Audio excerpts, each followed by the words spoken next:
An exciting day for both Hall County and the state of Nebraska as a dedication ceremony held earlier today for a new Nebraska State historical marker in Grand Island. Our local 4's Jartavius Edmond attended the ceremony and has our story. Pioneer Park in Grand Island may look like a traditional park, but actually it's more than just that. It's actually the site of the original Hall County Courthouse. Though the park itself has historic ties to it, it's also a place where the first Lieutenant Governor of Nebraska once worked. Michelle Setlick, Vice President of Hall County Historical Society, shared.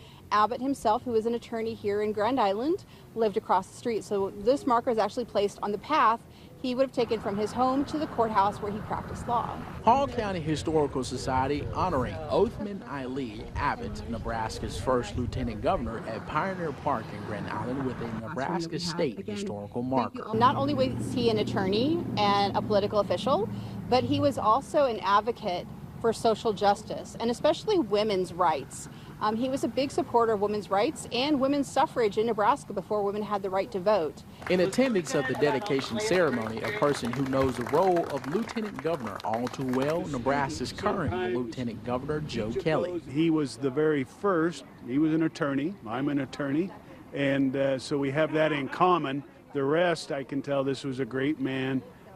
And his family, great people, great Nebraskans that have made us such a great place to live. The new marker is one of more than 500 Nebraska State historical markers scattered across the state of Nebraska, all dedicated to tell Nebraska's history and stories of people like O.A. Abbott. If you think about his vision and his willingness to serve, he's a Confederate, veteran of the war and wounded twice, no less, and yet goes on to continue to serve the public, and what a great legacy that is. The O.A. Abbott marker is sponsored by the Hall County Bar Association. Also, it's a part of the Hall County Historical Society Centennial Marker Project commemorating the organization's founding in 1922. Hall County Historical Society is planning to honor O.A. Abbott's daughters with a marker for their national prominence in social reform during the mid-1900s. Reporting in Grand Island, Jartavius Edmond, Local 4 News.